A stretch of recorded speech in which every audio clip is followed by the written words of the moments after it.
जय संविधान।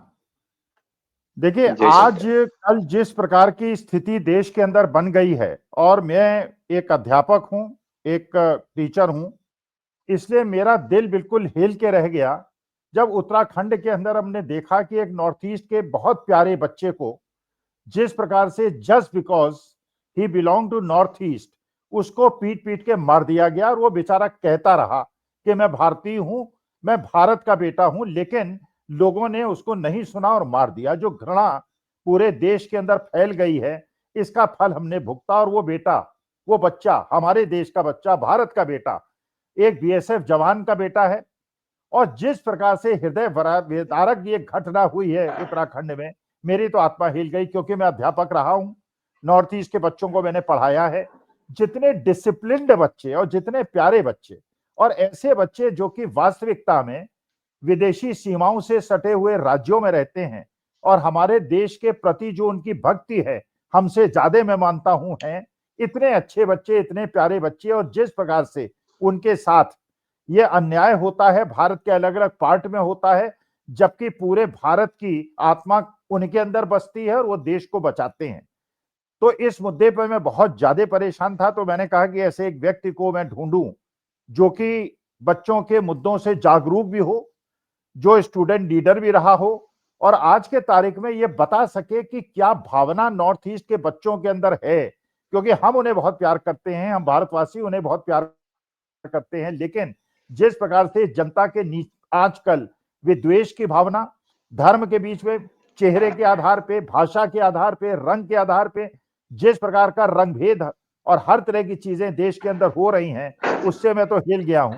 इसलिए आज मैंने एक ऐसे एडवोकेट सुब्रत बोरा साहब को मैंने इनवाइट किया है, जो अपने समय के स्टूडेंट लीडर भी रहे हैं, और दिल्ली के अंदर जो आसाम स्टूडेंट की एसोसिएशन थी उसके अध्यक्ष भी रहे हैं, और एमपी बेस बरुआ कमेटी के सदस्य भी रहे हैं। एससी एसटी कमेटी के बच्चे जो नॉर्थ ईस्ट के थे, उनके लिए उन्होंने संघर्ष भी किया है। और आज दिल्ली के अंदर हर पुलिस थाने के अंदर अगर एक कांस्टेबल मौजूद है कि नॉर्थ ईस्ट के बच्चों की समस्याओं को सुनने के लिए तैयार है, उसमें भी इनका बहुत बड़ा योगदान है। पहले दिल्ली यूनिवर्सिटी के अंदर जो नॉर्थ ईस्ट के बच्चे होते थे, उन्हें लॉटरी के सिस्टम पे कॉलेज अलॉट होते थे, सब्जेक्ट वो चूज कर सकते थे, लेकिन इन्होंने उस कमेटी के सदस्य रह के संघर्ष किया, और आज नॉर्थ ईस्ट के बच्चों के वही अधिकार हैं जो बाकी देश के बच्चों के हैं। तो मुझे लगता है कि ऐसे व्यक्ति से हम जानना चाहेंगे, क्योंकि अभी तक जो हम बात कर रहे हैं, अपने नॉर्थ के लोग बात कर लेते हैं, नॉर्थ ईस्ट के बारे में मणिपुर में जैसे हुआ 2 साल तक आग लगी रही, जिस प्रकार से इस बच्चे को, जो कि जिसका नाम एंजल चकमा है, और चकमा समुदाय हम लोग जानते हैं, वो समुदाय देशभक्ति के लिए बहुत ज्यादा प्रख्यात है, उन समुदाय के साथ, उस समूह के साथ इस प्रकार का अन्याय मणिपुर में 2 साल तक चलता रहा। और अरुणाचल पे जिस तरह से चीन अपना दावा ठोकता है, वहां के बच्चों को तो, इन्हें तो विशेष सुविधा मिलनी चाहिए, इन्हें हमारा विशेष प्यार मिलना चाहिए। तो मैं सुब्रत जी ये जानना चाहता हूं कि ये जो इस समय देश के अंदर हो रहा है, अलग अलग पार्ट में हो रहा है, आप north east student leaders, students को भी आपने रिप्रेजेंट किया है, आप एडवोकेट भी हैं, आप कानूनी दायरे को भी समझते हैं, तो इसके बारे में हमें बताइए कि वास्तविकता में उत्तराखंड में जो ये घटना घटी है, ये घटना कैसे रोकी जाए, और नॉर्थ ईस्ट के बच्चों को हम कैसे प्यार दे सकें और उनको ये महसूस करा सकें वी केयर फॉर देम। जी पहले तो नमस्कार। और I am very thankful to you sir कि आपने मुझे आपके साथ इस वार्तालाप में आपने बुलाया।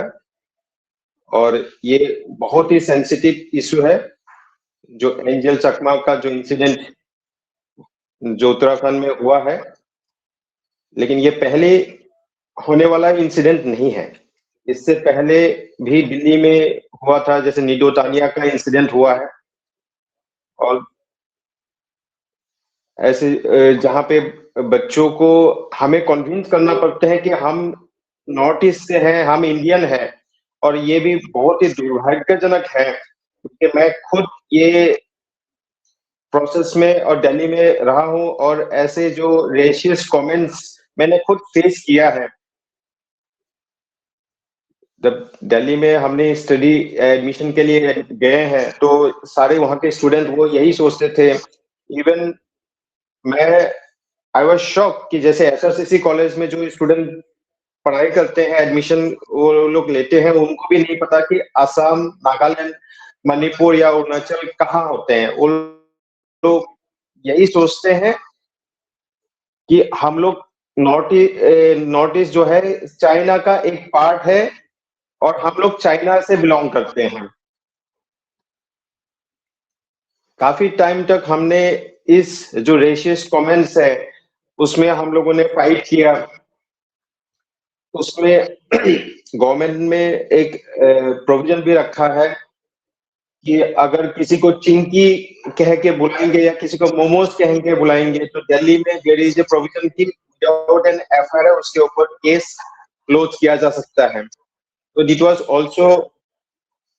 was also our long term fight against all the racist comments and और अभी भी आप दिल्ली में मेट्रो में ट्रेवल करें या कहीं पे भी ट्रांसपोर्टेशन में ट्रेवल करें, still we can able to face this kind of statements in Delhi, जैसे कैपिटल में भी अभी फेस कर रहे हैं। Even I myself I have face this situation and I can understand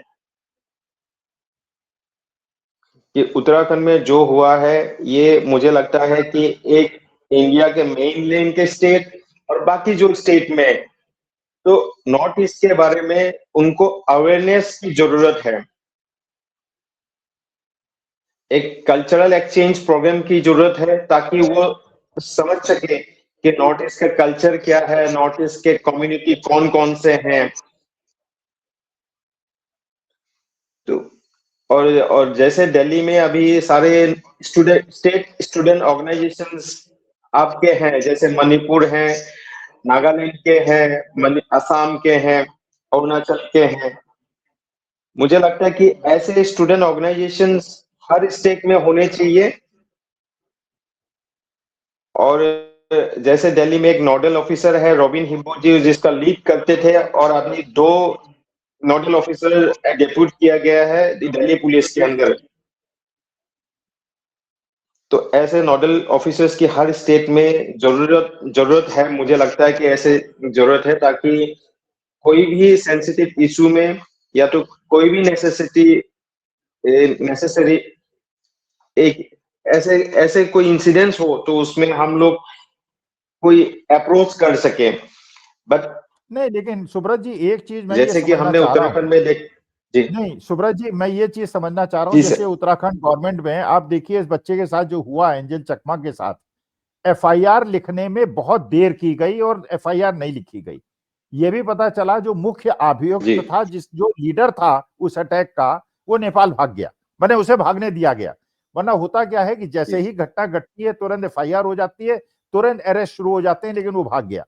जिन धाराओं के तहत एफआईआर लिखी गई उसमें जो विभेद की भावना है, जो सबसे गंभीर है, उसको लागू नहीं किया गया। इसका मतलब यह है, देखिए बाकी तो ठीक है, देखिए मैं तो और हमारे जैसे लोग, और उत्तराखंड ऐसा स्टेट नहीं है कि बहुत ज्यादा बैकवर्ड स्टेट हो, वहां के लोग, और देहरादून की ये घटना है तो वहां के लोगों को ये पता है कि नॉर्थ ईस्ट के बच्चे, और बिल्कुल ऐसा नहीं है कि दे आर टोटली अनअवेयर, लेकिन ये जो विद्वेष बढ़ रहा है और सरकार इसमें अगर तुरंत कार्रवाई कर देती होती तो इस बच्चे के पिता को ये महसूस होता, नॉर्थ ईस्ट के लोगों को ये महसूस होता कि कम से कम सरकार ने तुरंत कार्रवाई की और दंड दिया।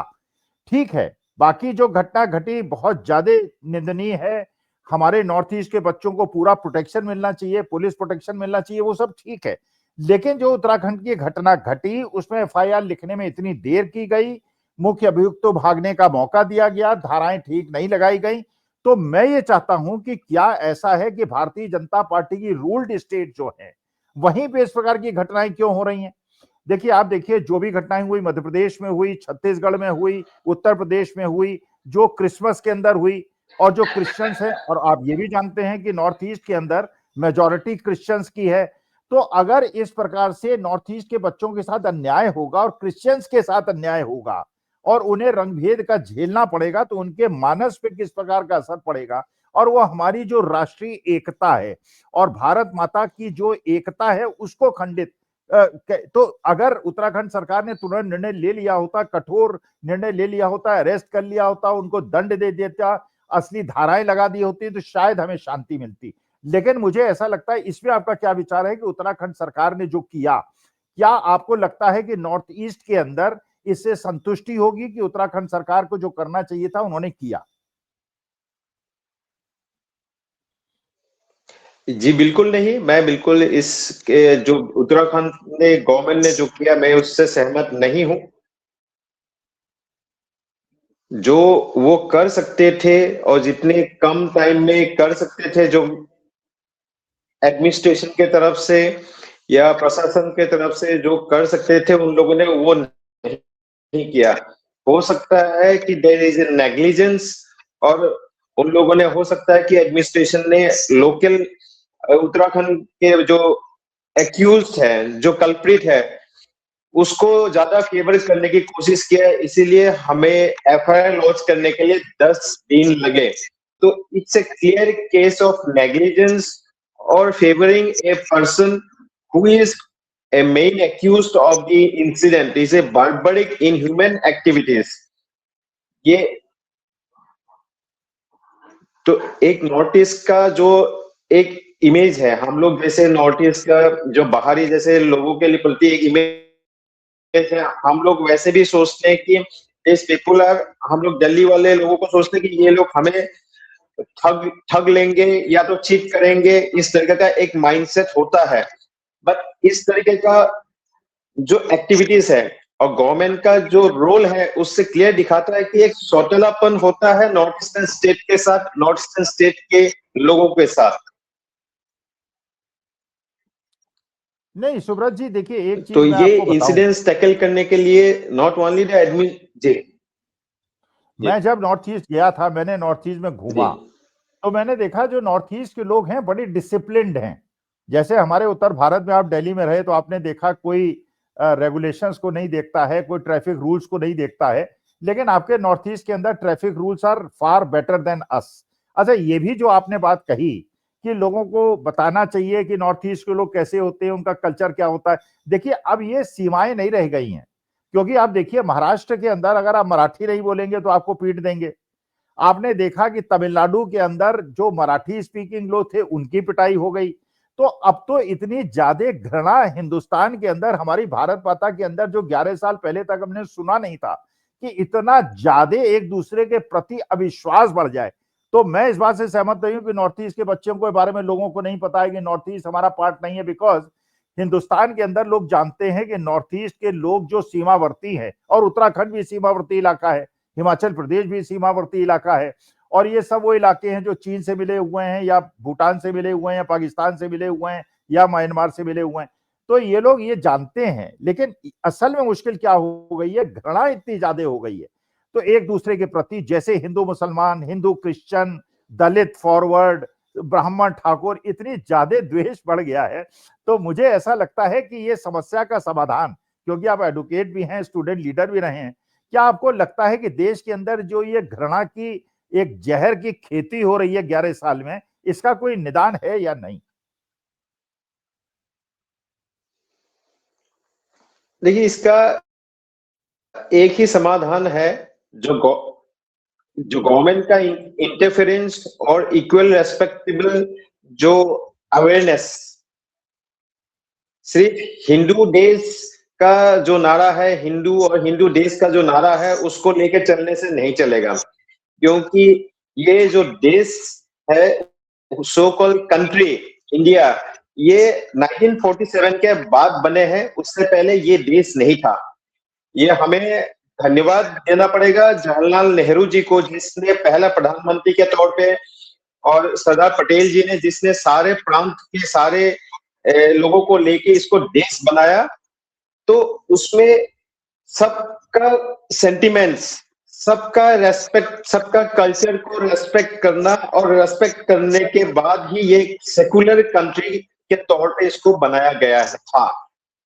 लेकिन अभी हम देख रहे हैं कि जो मानसिकता है, जो ओपिनियन है, जो गवर्नमेंट का रवैया है कि हिंदू कंट्री है, तो हिंदू नेशन से मतलब हिंदू नेशन तो ये तो था ही नहीं, वो तो 1947 के बाद नेशन बने हैं, तो हिंदू नेशन कहां से बना? अगर सारे प्रांतों को साथ में लेके एक कंट्री बने हैं तो सबका सेंटिमेंट्स को रेस्पेक्ट करने की जरूरत है, और गवर्नमेंट एक रेस्पेक्टेबल वे में अगर सबको सम्मान करे और सबको अगर साथ में लेके अगर एक कल्चरल एक्टिविटीज करे, और ऐसे जो इंसिडेंट्स हैं, इस इंसिडेंट्स को अगर क्विक फॉर्मेट में या कोई अच्छे तरीके से इसको हैंडल करे, जैसे कि ऐसा घटना दोबारा ना हो। लेकिन हमने ऐसे कोई घटनाओं को गवर्नमेंट में स्ट्रांगली स्टेप लेते हुए हमने नहीं देखा, चाहे वो दिल्ली में नीडो तानिया वाला इंसिडेंट हो या चकमा वाला इंसिडेंट हो, या बाकी स्टेट में जो अभी जो SC ST के लोगों के बीच में जो अभी जो शारीरिक तौर पे उनके ऊपर उपचारण करना, उनको सताना, ये तरीके से जो हो रहा है, कि ये गवर्नमेंट का एक बहुत बड़ा रिस्पॉन्सिबल है कि वो how they tackle the situations. अच्छा, एक और सुब्रत जी बताइएगा, जब तक गवर्नमेंट जी आसाम के अंदर जो आपका एक ट्राइब है, जो कार्बी लॉन्ग कौन सा ट्राइब है, वहां पे जो एक बहुत बड़ा आंदोलन चल रहा है जिसके बारे में गोदी मीडिया हमको नहीं बता रहा है, जरा उसके बारे में बताइए। आसाम पे वो क्या एजिटेशन है और उसमें हो क्या रहा है, और वो क्या देश की सुरक्षा के मामले में बहुत ज्यादा गंभीर मुद्दा नहीं है क्या? सर थोड़ा इको हो रहा है आवाज, विल बी एनी प्रॉब्लम्स? नहीं, मैं कह रहा था आसाम के अंदर एक ट्राइब है जिसके बारे में हम लोग सुन रहे हैं, बहुत बड़ा आंदोलन चल रहा है, तो क्या उस आंदोलन के बारे में कुछ बताएंगे? क्या नाम है उसका? कार्बी एलोंग करके कुछ ऐसा नाम है, वो क्या है? वो यस एजिटेशन यस क्या यस है? उनकी यस यस समस्याएं क्या हैं? सर अभी रिसेंटली कार्बी आंगलोंग जो है एटोनमस काउंसिल है, that was been declared as a council hills state. Autonomous council area है जो reserve for only Karbi tribal people of Assam. तो वहां पे काफी लोग जो बाहर से हैं, जैसे नॉन असमीज है, नॉन कार्बी आंगलोंग है, हिंदी स्पीकिंग पीपल हैं, तो वहां पे बहुत सारे लोग बिजनेस करने के लिए वहां पे बसे हुए हैं। तो अभी रिसेंटली क्या हुआ, देयर इज ए 6 शेड्यूल का डिमांड चल रहा था वहां पे for the protection of Karbi land for the Karbi people.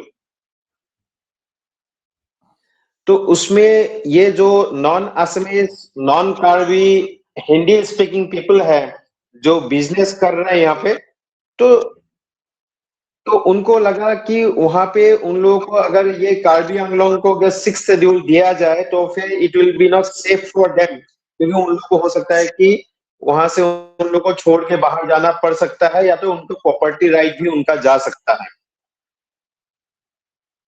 तो इसीलिए उन लोगों ने उनके साथ जो एक एक्सचेंज हुआ है, जो प्रोटेस्ट कर रहे थे, जो और इसको afterward it became a violent exchange of word. और उसमें कई सारे, उसमें भी ये देख सकते हैं कि जो बाहर के जो लोग हैं वहां पे एक रेशियल कमेंट्स किया गया है, जैसे कार्बी चाइनीज गो बैक, हमने सुनने को उस ये भी, हाँ वहां पे, हाँ उसमें भी जैसे ये रेशियल कमेंट्स है हमें उसको सुनने को मिले हैं। It is very unfortunate. उसके बाद उसके बाद दोनों समुदाय में जो कार्बी है एंड नॉन कार्बी जो हिंदी स्पीकिंग है उसके बीच में झड़प हुआ, और इसमें कई लोग घायल हुए हैं। Info security forces also got, many security forces also got injured.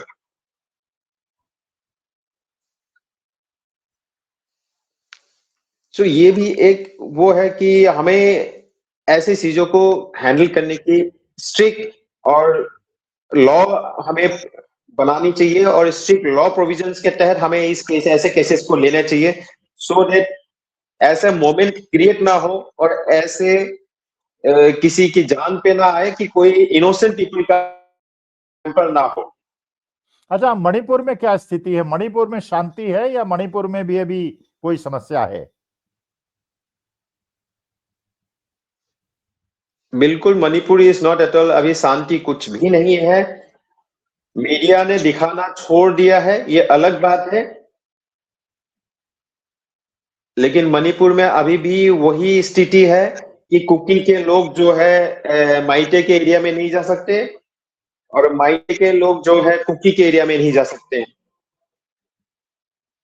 अब परिस्थिति ऐसा है कि आज के दिन में वहां पे इलेक्शन नहीं हो सकता, क्योंकि अगर एक कुकी कम्युनिटी का एक एमएलए जीत भी गया तो असेंबली में वो आके अटेंड नहीं कर सकते हैं।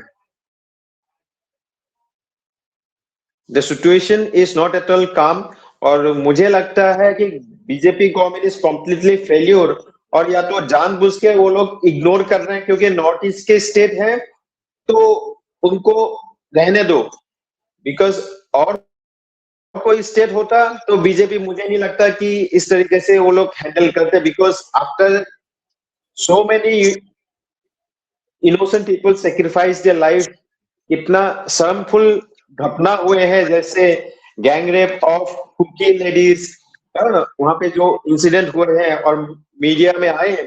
फिर उसके पहले तो गवर्नमेंट ने मीडिया को रोका कि मीडिया वहां तक ना पहुंचे। फिर उसके बाद गवर्नमेंट गवर्नमेंट का बीजेपी गवर्नमेंट का खुद का गवर्नमेंट है, लेकिन फिर भी उनको राष्ट्रपति शासन चलाना पड़ रहा है, because they have not given importance to the North Eastern state. तो इससे इस गवर्नमेंट का मानसिकता भी दिखता है कि जो उत्तराखंड में हुआ है तो it is nothing new. Uttarakhand में 10 दिन के बाद एफआईआर क्यों लॉन्च हुआ? क्योंकि नॉर्थ ईस्ट के प्रति उनका कोई इंपॉर्टेंस नहीं है, नॉर्थ ईस्ट के लोग कोई उनके लिए इंपॉर्टेंस नहीं है। लाइकवाइज सेम मणिपुर भी उनके लिए, सेंट्रल गवर्नमेंट के लिए तो उनके लिए कोई इंपॉर्टेंस नहीं रखते हैं, इसलिए भी इतने लोग मरे रहे, इतने लोग बिन killed, many people have lost their life, they lost their job, they lost their property। तो लेकिन गवर्नमेंट की तरफ से कुछ नहीं हुआ, ना प्राइम मिनिस्टर ने कुछ कहा, ना प्राइम मिनिस्टर ने ऐसा कोई नेसेसरी स्टेप लिया कि टू रिहेबिलिटेट दोस पीपल। अच्छा सुब्रत जी, लास्ट क्वेश्चन मैं आपसे पूछना चाहता हूं, आखिरी क्वेश्चन है। ये सब होने के बावजूद मणिपुर में जो हो रहा है 2 साल से हम देख रहे हैं, आसाम के अंदर जैसे आपकी सरकार चल रही है, हिंदू मुसलमान करते हैं आपके हेमंत बिस्वा शर्मा, बाकी नॉर्थ ईस्ट में हो रहा है, लेकिन इसके बावजूद बीजेपी चुनाव जीत कैसे जाती है?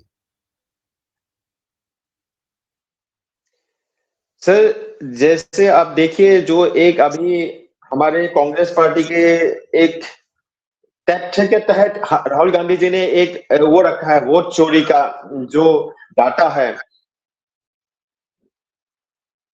एक तो मुझे लगता है वो एक फैक्टर है, और दूसरा जो फैक्टर है कि असम में अभी एसआईआर लागू किया है, एसआईआर नहीं एसआर, क्योंकि इसमें इससे पहले ऑलरेडी डिसेग्रीगेट कर दिया गया था बहुत सारे वोटर्स को एज ए डी वोटर्स। तो उन D voters they don't have right. अभी कुछ दिन पहले एविक्शन ड्राइव हुआ असम में, जिसमें संदेह के तहत बहुत सारे लोगों को उनके घर से, उनके जमीन से उनको भगा दिया गया, घर तोड़ दिया गया है। तो ऑल्दो वो आदमी कहाँ गए, हमें ये पूछना था कि वो आदमी वहां से भगाया, लेकिन वो आदमी तो असम में ही है। अगर वो इलीगल माइग्रेंट है तो उनको स्टेट से बाहर भगाने की जरूरत था, स्टेट से बाहर भगाते। लेकिन कोई इलीगल माइग्रेंट है, किसी जगह पे बैठा है, वहां पे बुलडोजर चला के उसको भगाना और दूसरी जगह पे भगा देना, मतलब भगाना, वो गए कहाँ? वो गए कहाँ? वो गए एक जगह पे, वो असम के अंदर ही आते हैं। वो सिर्फ पॉपुलेशन पैटर्न को डिस्पर्स कर रहे थे, ताकि वो माइनॉरिटी के लोग जो है दूसरे एरिया में आके जो वोटर में इलेक्शन में वो एक फोल्डर क्या बोलते हैं, एक वो डिसाइडिंग फैक्टर ना हो जाए। चलिए, बहुत बहुत धन्यवाद सुब्रत जी, बात की, फिर हम आपसे बात करेंगे। नॉर्थ ईस्ट के बारे में फिर आपसे चर्चा करेंगे। बहुत बहुत धन्यवाद। नमस्कार। नमस्कार।